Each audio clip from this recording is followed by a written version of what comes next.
Beirut's downtown and its southern suburb offer a stark contrast.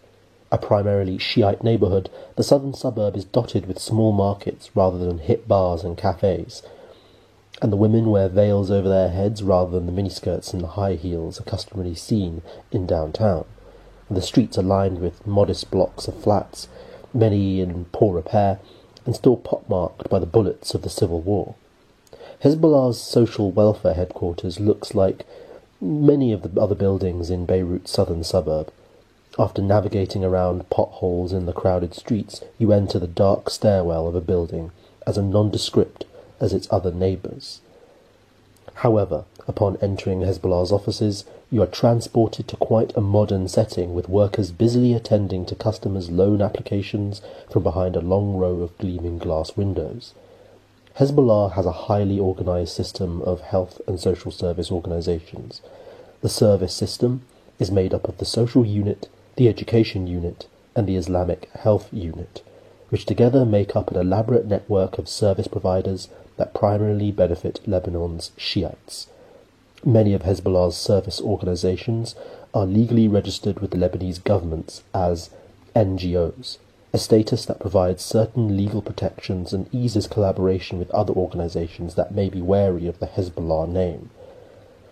Now, Hezbollah's NGOs eagerly cooperate with other local and international organisations in their efforts to serve the community.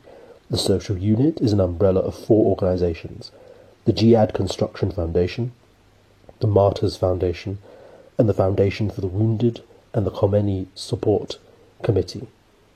The Jihad Construction Foundation, Jihad el-Binna, has become one of the most important NGOs in Lebanon. This institution is responsible for infrastructure and construction in the early 2000s, delivered water to about 45% of the residents of Beirut's southern suburb.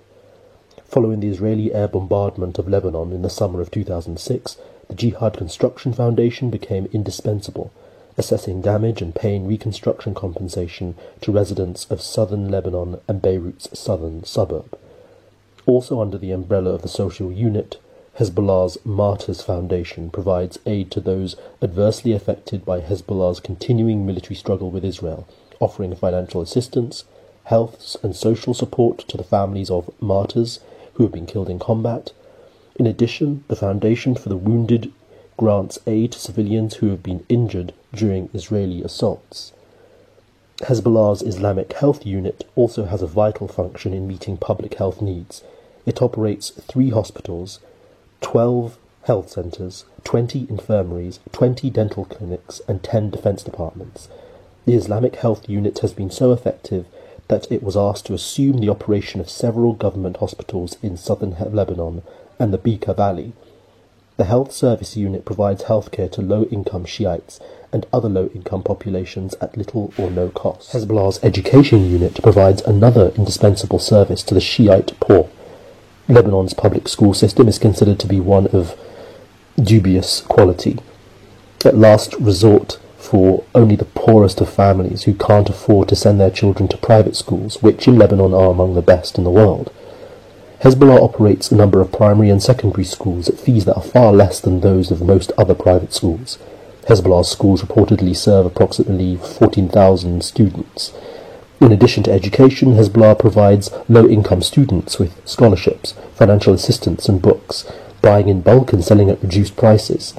It also operates lending libraries for students. In a country where public education is weak and sometimes lacking, the organisation's highly valued education services put the party at the centre of people's everyday lives.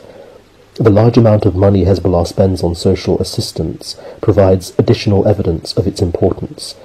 By September 2006, Hezbollah reportedly had spent £281 million for rehabilitation and compensation following the 2006 Israeli bombardment of Lebanon, with reports that the party was prepared to spend a further $300 to $400 million in compensation to the victims. The fact that Hezbollah's services and institutions are under the direct control of the party's executive council and occupy a relatively high position in the organisation's hierarchy may be another indication of their value. Now, Hezbollah's health and social services primarily benefit Lebanon's Shiite population and typically are not advertised to the Lebanese population at large except following an Israeli attack. At such times, Hezbollah's services receive a great deal of coverage by the media. Then, after some time, the party returns to focusing its services on the Shiite population and its main centre of electorate. Because Hezbollah is principally a Shiite party, whose services are primarily sent towards the Shiite population, an understanding of the history and grievances of the Shiites in Lebanon is essential. But it's critical to understand that the reason why Hezbollah has risen to such prominence after 1982, the Israeli invasion, and the bombardment in 2006, isn't just because of Hezbollah's military prowess or any Islamic ideology.